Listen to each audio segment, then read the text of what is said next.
अस्सलामु अलैकुम वरहमतुल्लाहि वबरकातुहू। अल्हम्दुलिल्लाहि वहदा वस्सलातु वस्सलामु अला मन ला नबिय्य बअदा अम्मा बाद। आज इस वीडियो में आप लोगों से मैं मेरी ज़िंदगी का एक बहुत अहम किस्सा मैं शेयर करने वाला हूँ। मेरे पास कई बार ये सवाल आता है कि इब्राहिम भाई आपने क्यों इस्लाम कबूल किया, इब्राहिम भाई क्या ऐसा वजह था जिसकी वजह से आपने हिंदुज़म को छोड़ा और इस्लाम की तरफ रुजू किया। डिटेल्स में सारा बात मैं इधर बोलूँगा इंशाल्लाह इस वीडियो में। आप लोग इस वीडियो को शेयर करिए ताकि मुस्लिम और नॉन मुस्लिम सबको इससे मोटिवेशन मिले। आज से लगभग 4 साल पहले का बात है, जब मैं एक एंटी इस्लामिस्ट हुआ करता था। जब मेरा सोच कुछ ऐसा था कि बचपन से मैं एक ऐसा इलाके में, एक ऐसा फैमिली में मैं पला बड़ा हूँ जहाँ पर मुसलमानों को एक अलग नज़रिया से देखा जाता है। मुसलमानों के साथ दोस्ती नहीं किया जा सकता, मुसलमानों को तुम दोस्त नहीं बना सकते। और यानी कैसा है ना कि इस्लाम ऐसा है, इस्लाम वैसा है, यानी आपको हर टाइम इस्लाम के बारे में एक गलत चीज़ आपको सिखाया जा रहा है।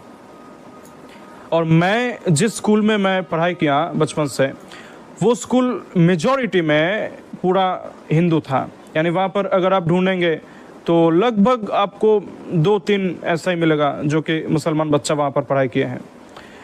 तो क्या है कि मैंने वहाँ पर पढ़ाई किया और वहाँ पर कोई मुसलमान नहीं था और एक हिंदू स्कूल में मैंने पढ़ाई किया। और बचपन से एक ऐसे इलाके में मैं रहा जहाँ पर मुसलमानों को अलग नज़रिया से देखा जाता है। मुसलमान यानी एंटी सोशल, यानी पूरा एकदम गलत नज़रिया है जो कि आपको दिया जाता है। तो मैंने जब 10th क्लास पास किया, उसके बाद मैं एक नया स्कूल में मैं जाके एडमिशन लिया। वहाँ पर एडमिशन लेने के बाद मैं पूरा ताज्जुब हो गया कि वहाँ पर मैं जाके देखा कि वहाँ पर मेजॉरिटी में मुस्लिम है। यानी बचपन से मैं जिस एनवायरनमेंट में मैं रहा पूरा उल्टा है, वहाँ पर पूरा अपोजिट एनवायरनमेंट मुझे मिला। जिस स्कूल में मैं पढ़ाई किया, जिस टाइप का था, पूरा अपोजिट था। तो वहाँ पर मैं देखा कि ऐसा क्या है, इधर मैं कैसे मैं पढ़ाई करूँगा, इधर मैं कैसे रहूँगा, ये एक मुश्किल है। तो मैं मेरी अम्मी को मैं बोला कि इधर तो पढ़ाई करना दूर की बात, इधर मैं रह नहीं पाऊँगा क्योंकि मुसलमानों के साथ मुझे बैठना पड़ेगा, मुसलमानों के साथ मुझे बात करना पड़ेगा। तो मेरा फैमिली कुछ ऐसा था कि बचपन से मुझे ऐसा बोला गया था कि देखो मुसलमानों के साथ ज़्यादा दोस्ती नहीं करना है, मुसलमानों के साथ ज़्यादा मिलना नहीं है। तो अगर काम रहे बस काम निपटाओ, उसके बाद चले आओ फ़ौरन, तो ज़्यादा रहना नहीं है उनके साथ। तो ऐसा ही माइंड मेरा बन गया था, ऐसा ही माइंड सेट मेरा हो गया था। तो इसीलिए जब मैं नया एनवायरनमेंट में गया, वहाँ पर देखा पूरा मुस्लिम है, तो ये मेरे लिए बहुत मुश्किल था वहाँ पर रहना। तो अम्मी क्या बोली कि नहीं, तुमको वहाँ पर पढ़ाई करना है क्योंकि ये स्कूल बहुत अच्छा है, ये स्कूल से अच्छा रिजल्ट होता है, सबको स्टूडेंट्स लोग अच्छा है बहुत।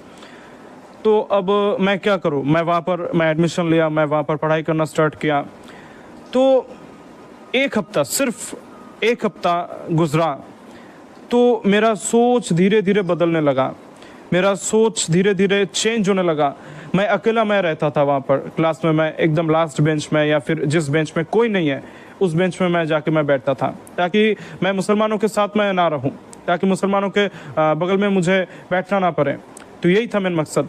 तो फिर मैं देखता था कि जब मैं अकेला हूँ तब 2-4 मुस्लिम लड़का मेरे साथ आके बात करने लगा कि भाई तुम कहाँ से आए हो, तुम कैसे हो, आज क्लास में क्या पढ़ाया गया है। तो ऐसा ऐसा पूछता था। तो वहाँ से मेरा ये टर्निंग पॉइंट था। जिस मुसलमानों को मैं घिन के नज़रिया से मैं देखता था, जिस मुसलमानों के साथ मैं दोस्ती करना भी वो मैं गुनाह समझता था, जिस मुसलमानों के साथ मेरा कुछ मतलब कुछ दोस्ती नहीं था, मैं हाँ, और एक चीज़ ये है कि मैं मुसलमानों को मैं देखना ही नहीं चाहता था, मुसलमानों को देखकर मैं थूकता था। ऐसा था मेरा सोच, ऐसा था मेरा नज़रिया। तो मैं देखा कि ऐसा मेरा सोच है लेकिन उन लोग का सोच ऐसा नहीं है। मतलब वो भी तो ऐसा ही सोच रख सकते थे कि देखो ये तो एक हिंदू लड़का है, तो मैं इससे क्यों मैं बात करूँगा, इससे मैं क्यों मैं दोस्ती मैं करूँगा। लेकिन ऐसा नहीं हुआ। वो आके मेरे से दोस्ती बनाया और मुझे भाई भाई कहकर पुकारा था। तो ये चीज़ देखने के बाद मेरा सोच धीरे धीरे बदला कि नहीं, मतलब मैं गलत था। मैं तो ये मानता था कि पूरा मुसलमान कौम जो है ये गलत है, पूरा मुसलमान कौम में कोई भी अच्छा नहीं है, मेरा मानना ऐसा था। तो उस स्कूल में जाके ये मेरा एक टर्निंग पॉइंट बना कि मैं जिससे अपना माइंडसेट को मैं बदला, जिससे मैं अपना सोच को मैं बदला, और फिर मैंने अच्छा सोचने लगा मुसलमानों के बारे में कि नहीं, कोई कोई ऐसा है जो गलत है, जो ख़राब है, जो असल में गलत काम करता है, ये तो इनकार करने का कोई बात ही नहीं यहाँ पर। तो लेकिन ज़्यादातर ऐसा है जो कि अच्छा है। तो ऐसा होता है कि कोई कौम में या फिर आप किसी भी जगह पर आप चले जाइए, वहाँ पर अच्छा बुरा आपको मिल जाएगा। और ये ऐसा नहीं है कि अगर मैं मुसलमानों में 2-4 आदमी को या फिर मैं 10 आदमी को अगर मैं पकड़ लेता हूँ कि 10 आदमी गलत काम कर रहा है, इसका मतलब इस्लाम या फिर पूरा मुसलमान कौम जो है वो ख़राब है, पूरा मुसलमान कौम गलत है, ऐसा नहीं है। वो जो लोग गलत काम कर रहा है वो अपनी काम की वजह से ऐसा बदनाम हो रहा है, लेकिन इसका मतलब ये नहीं कि पूरा मुसलमान कौम बदनाम हो जाएगा इसके वजह से। तो ऐसा एक अच्छा सोच बना। उसके बाद मैं एक दिन बैठा था घर में और वो लॉकडाउन का टाइम था, तब मैं क्लास 11 में मैं पढ़ाई कर रहा हूँ। तो तब मैं यूट्यूब में चलाता था, तब मेरा यूट्यूब चैनल भी था, मैं गेमर था, मैं गेम खेलता था। एक दिन मैं बैठे बैठे यूट्यूब चला रहा हूँ तो अचानक मुझे एक वीडियो मिला, स्क्रॉल करते करते मुझे एक वीडियो मिला। तो ये डॉक्टर जाकिर नाइक का वीडियो था। तो एक बात ये है कि इससे पहले मैंने इस्लामिक चैनल को मैं सर्च किया था और ना ही मैं कभी भी कोई इस्लामिक स्पीकर को मैं सर्च किया था, लेकिन ये एक मिरेकल है कि मेरे पास उस टाइम ऐसा वीडियो आ गया। तो फिर भी बात यह है कि मैं उस वीडियो को मैं स्किप कर दिया कि नहीं, मैं नहीं देखूंगा। ऐसा है कि हाँ, इस्लाम के बारे में, मुसलमानों के बारे में एक अच्छा सोच बना, लेकिन ऐसा नहीं है कि नहीं वीडियो देखना है, ठीक है ना, ऐसा नहीं है। तो फिर मुझे क्या लगा कि डॉक्टर जाकिर नाइक, तब तो मुझे नहीं पता था कि उनका नाम डॉक्टर जाकिर नाइक है। तो एक शख्स जो कि स्टेज के ऊपर खड़ा है और उनका ड्रेसअप भी बहुत अच्छा है, बहुत अपडेटेड है, तो मॉडर्न है। तो मैंने कभी ऐसा नहीं देखा कि कोई मुसलमान ऐसा ब्लेजर, कोट, टाई, पैंट पहनकर मतलब है, मैंने ऐसा कभी नहीं देखा था। तो इसीलिए मैं बहुत अट्रैक्ट हुआ। मैं गया उस वीडियो को मैं देखने के लिए। मैं वीडियो को सर्च करके फिर मैं निकाला। तो वीडियो का टॉपिक ये था कि similarities between Hinduism and Islam. वो वीडियो मैं पूरा देखा, वो लेक्चर मैं पूरा देखा। देखने के बाद मुझे ये समझ में आया कि असल में रिलीजन क्या है, असल में धर्म क्या है, धर्म क्या होता है। तो और एक चीज़ है जो कि मुझे इंस्पायर किया, मुझे इन्फ्लुएंस किया इस्लाम की तरफ, वो ये है कि डॉक्टर जाकिर नाइक जो कि एक शख्स है, वो स्टेज में खड़ा हुआ है और उसके सामने लाखों के तादाद में वहाँ पर अलग अलग धर्मों का आदमी है और वो लोग मतलब सवाल कर रहा है। तो डॉक्टर जाकिर नाइक क्या कर रहा है, जब कोई सवाल किया तो डॉक्टर जाकिर नाइक आके मुस्कुराते हुए ये कॉन्फिडेंट के साथ ये बोले कि भाई ने बहुत अच्छा सवाल किया, brother has asked me very good question. तो ये देखने के बाद मुझे लगा कि इतना कॉन्फिडेंस कैसे हो सकता है। तो फिर मैं देखा कि डॉक्टर जाकिर नाइक, वो शख्स, वो हर एक सवाल का जवाब दे रहा है कुरान उठाकर, मुस्कुराते हुए, यानी पूरा कॉन्फिडेंस के साथ। तो मैं देखा अच्छा, मतलब इनका सोर्स ऑफ नॉलेज क्या है। इनका इल्म तो बहुत है माशाल्लाह, इनका नॉलेज बहुत है, लेकिन उनका सोर्स ऑफ नॉलेज क्या है। फिर मैं देखा कि अच्छा, मतलब इनका सोर्स ऑफ नॉलेज कुरान है। गूगल में जाकर मैं सर्च किया कि कुरान कहाँ मिलेगा। तो मुझे कुरान ऐप मिला, तो वो ऐप मैं डाउनलोड किया। उसके बाद कुरान मैं पढ़ने लगा। तो वहाँ पर कुछ आयत, कुछ वर्ड्स मुझे इंस्पायर किया, मुझे इन्फ्लुएंस किया कि मैं इस्लाम की तरफ खींचे मैं चला आया अल्हम्दुलिल्लाह।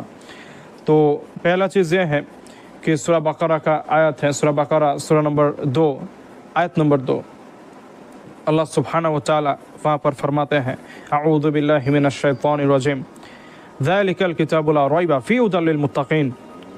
इसमें कोई शक नहीं है, देयर इज़ नो डाउट, ये मुत्तक़ी के लिए एक सही राह दिखाने वाला है ये किताब। तो मैं देखा कि दुनिया में क्या ऐसा कोई किताब है जो खुद को सही दावा करता है और ये बोलता है कि नहीं, इसमें कोई भी ज़रा सा भी शक नहीं है, ज़रा सा भी शक शुबा नहीं है। तो मैं सोचा कि अच्छा माशाल्लाह ये दावा कर रहा है खुद को कि नहीं ये सही है, तो इसमें तो कुछ है। फिर मैं पढ़ने लगा, फिर देखा कि सूरह इमरान का आयत है, सूरह इमरान सूरह नंबर 3 आयत नंबर 19। अल्लाह सुब्हानहू व तआला फरमाते हैं कि इन्ना दीन इंदल्लाहिल इस्लाम, अगर अल्लाह सुब्हानहू व तआला के पास कोई धर्म जो कि कबूल होगा वो सिर्फ इस्लाम है। इस्लाम के अलावा कोई धर्म खालिक के पास कबूल नहीं होगा, यानी अल्लाह सुब्हानहू व तआला के पास कबूल नहीं होगा। ये चीज़ फिर मैं देखा और इस्लाम के बारे में और मैं तहकीक करने लगा, क्योंकि वो मेरा पहला वीडियो था जो कि मैंने आपको बोला अभी कि डॉक्टर जाकिर नाइक का जो वीडियो था। उसके बाद मेरा मतलब ऐसा हुआ था ना कि मेरा नींद उड़ गया था। ये इस्लाम जो है ये इतना अच्छा है माशाल्लाह, इसको छुपाया गया था मुझसे और ये मैं नहीं जानता था कि इस्लाम ऐसा है, तो इतना अच्छा है अल्हम्दुलिल्लाह। फिर मैंने धीरे धीरे मैं बहुत सारा मैं वीडियो में देखने लगा और मैं जितना भी मुझे रेफरेंस मिला उसको मैं तहकीक करने लगा, उसको मैं कुरान से मैं देखा कि नहीं बिल्कुल सही है। तो फिर उसके बाद मैं मुख्तलिफ धर्मों के ऊपर, रिलीजन के ऊपर मैं स्टडी करने लगा। तो अल्हम्दुलिल्लाह फिर मैंने तय किया कि मुझे इस्लाम कबूल करना है। तो फिर मैंने मेरे घर में बोला कि मैं इस्लाम कबूल करूँगा। तो फिर एक दिन मैं गया ढूंढते एक मस्जिद में, और सब लोग इशा का नमाज़ पढ़ के घर लौट गए थे और वहाँ पर मैं गया, पूरा खाली था मस्जिद। तो मैं जाके चिल्लाने लगा कि कोई है क्या, मैं इस्लाम कबूल करना चाहता हूँ, कोई है क्या, मैं मुस्लिम बनना चाहता हूँ। तो देखा कि वहाँ पर कोई नहीं है, लेकिन वो मस्जिद का जो मुअज्जिन था मुझे पूछा कि अरे तुम कहाँ से आए हो, आओ अंदर आओ। फिर मैं गया, मैं जाके मैं बातचीत किया उनसे कि देखिए ऐसा ऐसा है, मैं इस्लाम कबूल करना चाहता हूँ। फिर मैंने इस्लाम कबूल किया अल्हम्दुलिल्लाह, और ये था मेरा पूरा सफ़र। और अल्हम्दुलिल्लाह अभी मैं एक इस्लामिक स्पीकर हूँ, मैं एक दाई हूँ, मैं मुताला मैं कर रहा हूँ इस्लाम के ऊपर और दीगर मज़हबों के ऊपर। अल्हम्दुलिल्लाह मैं पढ़ाई कर रहा हूँ मैं इस्लाम के बारे में, और मैं और डेप्थ में मैं स्टडी कर रहा हूँ अल्हम्दुलिल्लाह। और मेरा ये मकसद है कि और सबके पास ये इस्लाम का पैगाम पहुँच जाए। तो ये मेरा कोशिश भी है अल्हम्दुलिल्लाह। ये है मेरा सफ़र जो कि मेरा हिंदुइज़्म टू इस्लाम, ये मेरा जर्नी था, ये मेरा सफ़र था।